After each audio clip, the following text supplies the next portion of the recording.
clear.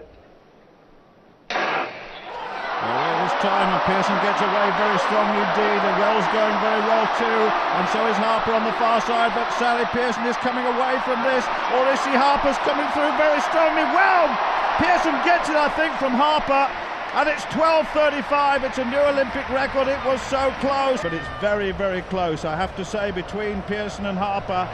Yes, she did get it, I was right. Pearson is the Olympic champion, 12.35.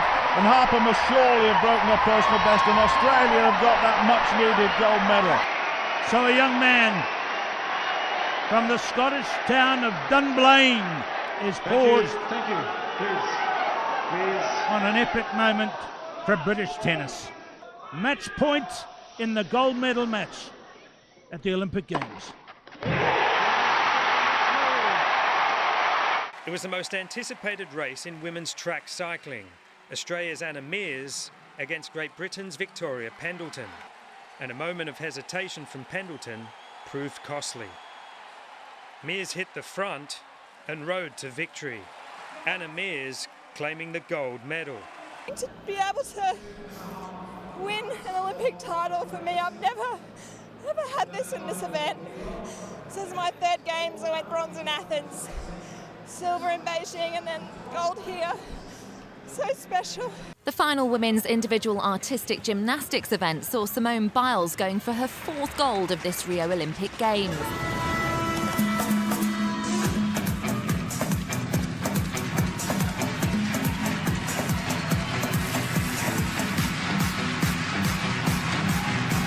This has been her destiny all along. USA teammate Alexandra Reisman would need something special.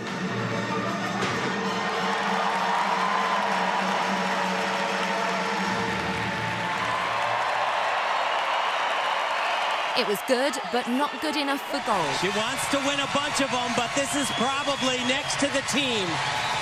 This is the most important. Gold and silver medalists, 1-2 for Team USA. And Shirley Strickland, with memories of a drop baton at Helsinki, is tense to start Australia's quest for a 3rd sprint medal. They've drawn one of the favourite lanes, number 3. Nothing in it as they come up to the first chain. Strickland passes to Croker, who sets sail after Scrivens of England. Britain in front as Scrivens hands to Paul, but Australia right on their heels in lane 3. If anything, Miller of Australia gains a little on Paul. It's touch and go as Britain's Armitage takes the baton just inside permitted territory, and very slightly in the lead. Miller to Cuthbert, and it's anybody's race. Ooh, a close go. America 3rd. That's the only thing certain. The Australian heroes had done it, but Armitage's valiant attempt to catch Cuthbert led to a photo finish. Strickland, Croker, Mellor, Cuthbert. A new world record of 44.7, a perfect end for the Golden Girl. I've been doing the dance since 2009 actually, so it's been quite a long time, and it's just something that happened before one of my races, and I ended up running really well, so I thought if I could come into it with that attitude for every race, then it would go well. And I mean, I've been doing it ever since, and I don't know, I don't really know where it came from, but it's something I like to do. The men's 4x100 relay, I was up against a swimmer called Gary Hall Jr. He's quite an outspoken swimmer. He said that he'd smashed the Australian team like guitars. It's an event America has won at every Olympics. Michael Klim going first for Australia. And Michael Klim is going out hard. Michael Klim, the early leader, is out by about half a body length already.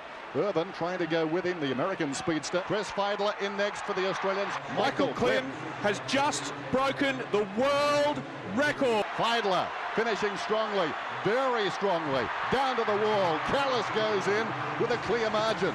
As they come down for this final change, Callis and Lezak, the Australians, are still in front. I knew going into the turn, I was just praying for a good turn. Well, we know that Ian Thorpe is not going to go out as fast as Gary Hall, but he's got to come over the top of him if he's going to win this race.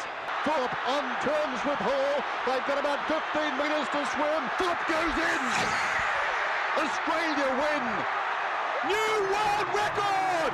The Australians have just broken the American stranglehold on this race.